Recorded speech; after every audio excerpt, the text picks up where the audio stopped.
Bonjour, aujourd'hui, le cours sur la section 2.4, la différence de potentiel dans un champ électrique uniforme. En fait, dans cette section-ci, ce qu'on va faire, c'est qu'on va essayer de mettre en commun des notions qu'on a vues dans les différentes sections précédentes, c'est-à-dire, c'est quoi le lien exact entre le champ et le potentiel. On va commencer avec un concept qui est bien important. La variation est beaucoup plus importante que la valeur. Dans un champ électrique uniforme, la valeur du potentiel, c'est bien arbitraire parce qu'on peut choisir aléatoirement l'endroit où le potentiel vaut 0. Puis le potentiel va varier d'une certaine valeur à mesure qu'on va se déplacer dans le champ électrique. C'est bien plus la variation dont on va se servir plutôt que la valeur du potentiel comme tel. Des fois, on a la valeur, puis c'est pratique, c'est bien. On peut juste faire des soustractions pour trouver la variation, mais en réalité, c'est assez rare. C'est pas comme ça qu'on va le faire la plupart du temps. Alors, on rappelle quelque chose qu'on a vu dans la section précédente. Les équipotentiels, ici que j'ai mis dans des petites lignes bleues pointillées, coupent le champ électrique de façon perpendiculaire, donc avec un angle de 90 degrés.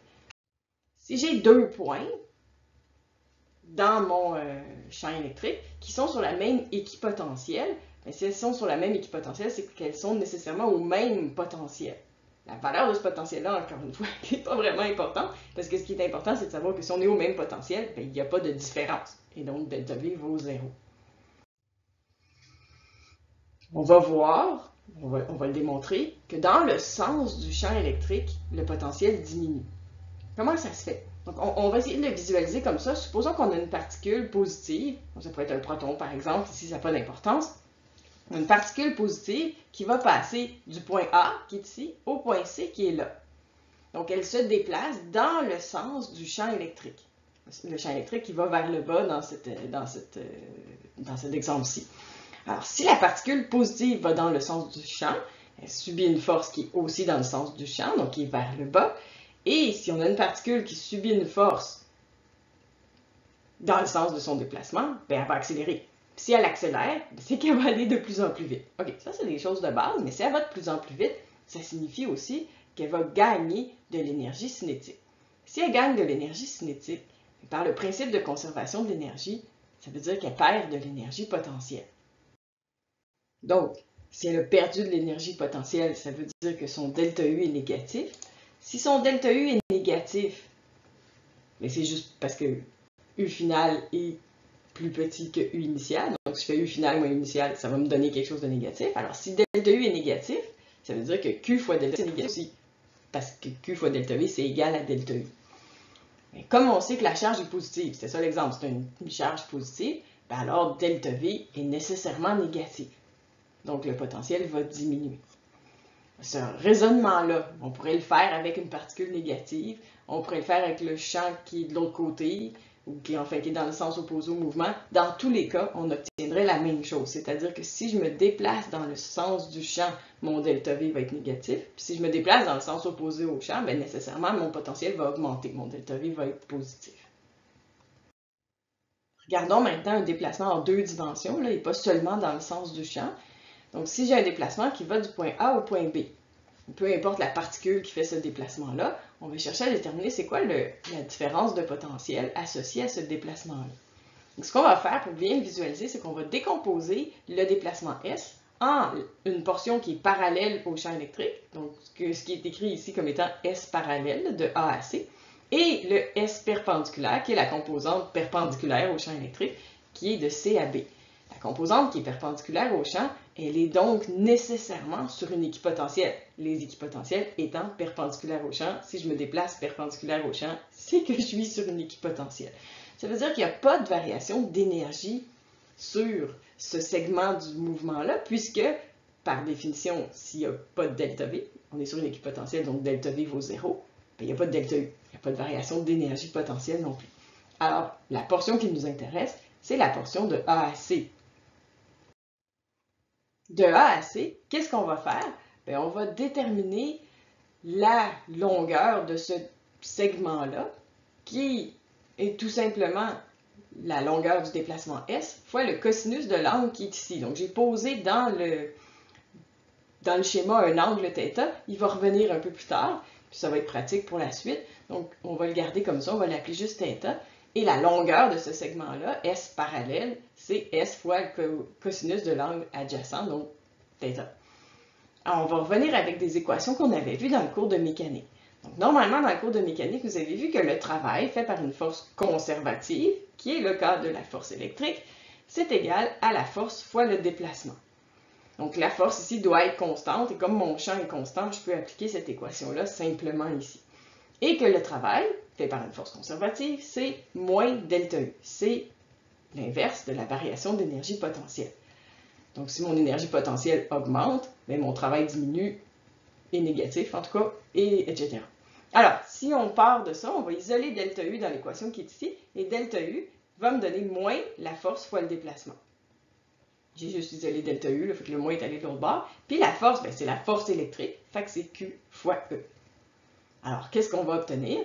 Bien, on va simplifier tout simplement delta U, qui est en fait Q fois delta V, et je garde mon moins Q fois E fois S. Donc, remarquez la présence du produit scalaire ici, qui est bien importante, c'est vraiment le vecteur E qui va par là, et le vecteur S qui va par là. Donc, évidemment, si on regarde cette équation-là, on va se rendre compte que le Q de chaque côté, ben, il ne sert à rien.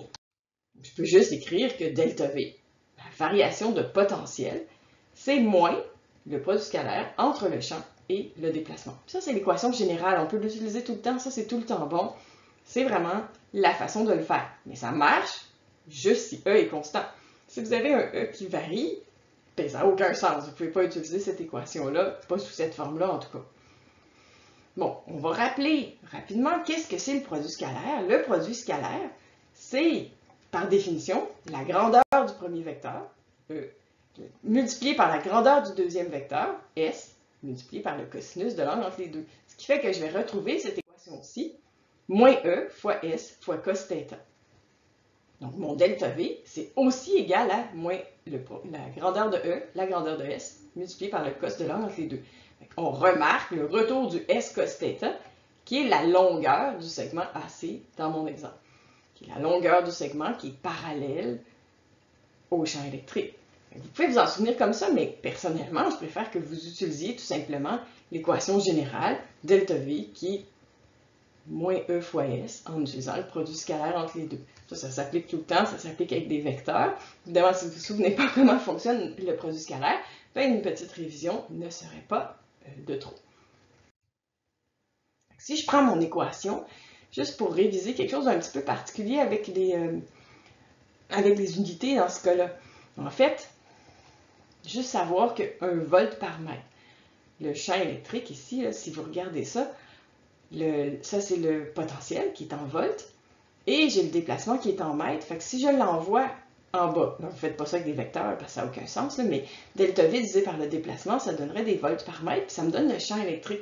C'est juste de voir qu'un volt, c'est un joule par coulomb.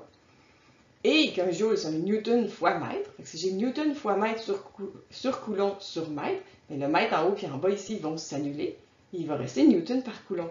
C'est juste de vous montrer qu'en fait, des fois, le champ électrique, il va être écrit en newton par coulomb, comme on l'a vu dans le chapitre 1. Dans le chapitre 2, souvent, on va plutôt l'écrire en volts par mètre parce que delta V, c'est en volts, puis S, c'est en mètres.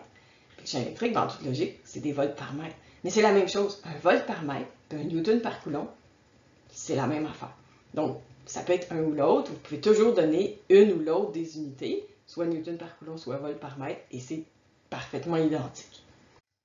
OK, faisons un exemple. C'est l'exemple de la situation numéro 2 à la page 171 dans votre livre. C'est un exemple qu'on aurait pu faire avec la cinématique.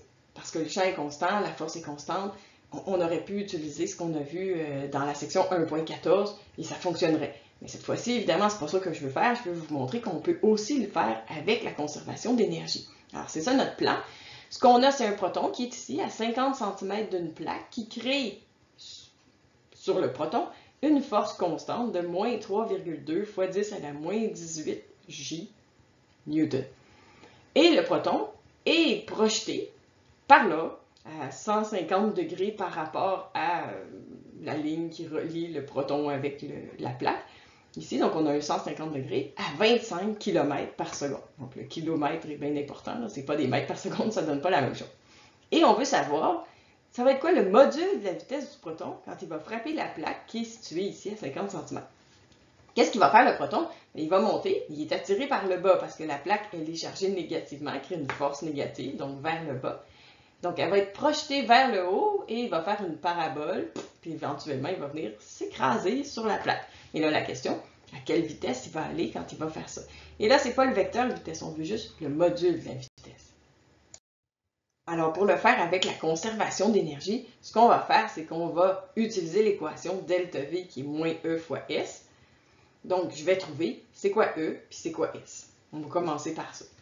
Donc, j'ai la force, j'ai la charge parce que c'est un proton, et je peux donc facilement déterminer quel est le champ électrique créé par cette plaque-là. Donc, dans ce cas-ci, moins 3,2 fois 10 moins 18 sur 1,6 fois 10 moins 19, ça va donner 20. 20 newtons par coulomb, ou 20 volts par mètre, orienté vers le bas. Donc, mon champ électrique, il s'en va par en bas. Le déplacement, là, j'ai triché un peu. Je ne l'ai pas mis au complet. Réellement, le déplacement, là, il va faire ça, puis il va aller se planter quelque part par là. Et ce déplacement-là, ce serait tout ce vecteur-là. Mais on a vu tout à l'heure que la composante qui est perpendiculaire au champ, on s'en fout, parce qu'elle ne fait rien. La seule composante dont on a vraiment besoin, c'est la composante qui est dans le même sens que le champ, qui est parallèle au champ. Donc la composante en Y dans ce cas-ci. Et qu'est-ce qu'elle va faire, la particule en Y? Elle va descendre de 50 cm. Donc c'est pour ça que je l'ai écrit comme ça, puis que je ne tiens pas compte du déplacement en X, parce que j'en ai pas besoin. Alors, si j'applique l'équation, le champ électrique fois le déplacement, donc j'ai moins 20J fois moins 0,5J, puis là, J fois J, ça fait 1, ça fait pas J. On se rappelle, le potentiel, ce n'est pas un vecteur. Alors, ça va me donner moins 10 volts. La particule qui passe d'ici à là, dans un champ électrique de 20 newtons par coulomb, qui se déplace de 50 cm dans le sens du champ, va voir son potentiel diminuer de 10 volts. Maintenant que je sais ça, je peux utiliser mon principe de conservation d'énergie pour déterminer quelle va être la vitesse finale. Donc, 1 demi m v final au carré moins v initial au carré, donc ma variation d'énergie cinétique, plus la variation d'énergie potentielle qui est Q fois delta V, et Q dans ce cas-ci qui est E, la charge élémentaire, fois la différence de potentiel, et c'est égal à 0, il n'y a pas de force non conservative dans ce genre de problème-là.